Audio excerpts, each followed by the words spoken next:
It's September 3rd, 1783, and after over 8 years, the newly independent United States of America is finally victorious against the British, who had ruled these 13 colonies for over 150 years.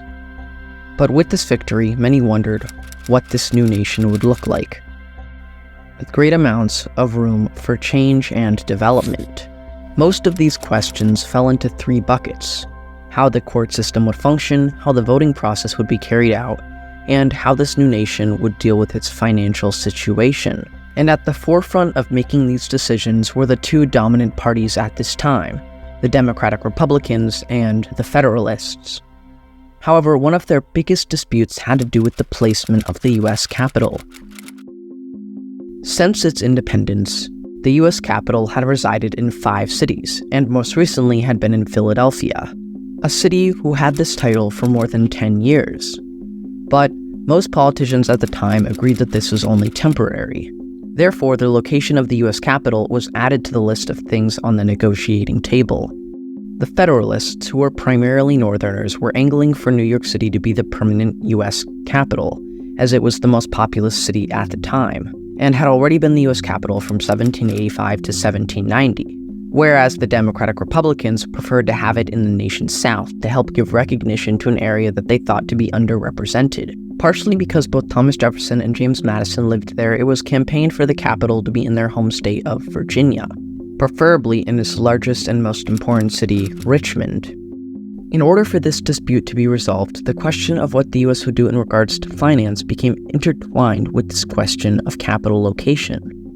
In the years following the Revolutionary War, the United States was extremely economically disadvantaged, and was looking for a way to repair its finances.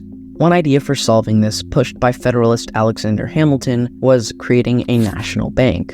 And in December 1790, Hamilton submitted his idea to Congress outlining his proposal. This outline mainly centered around the ideas of issuing paper money, providing a safe place for public funds, and assistance with taxes. But not everyone agreed with this plan. Thomas Jefferson later said that it was a blot on the Constitution, as corrupt and that long-term government debt was swindling future generations.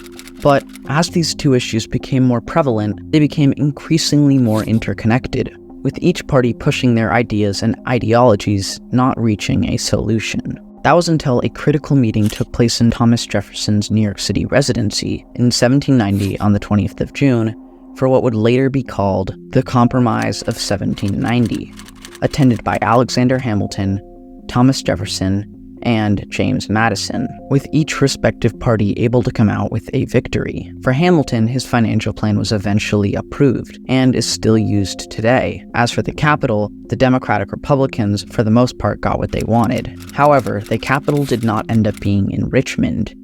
Instead, construction for a new city began along the state's northern border, a city with a story unlike any other.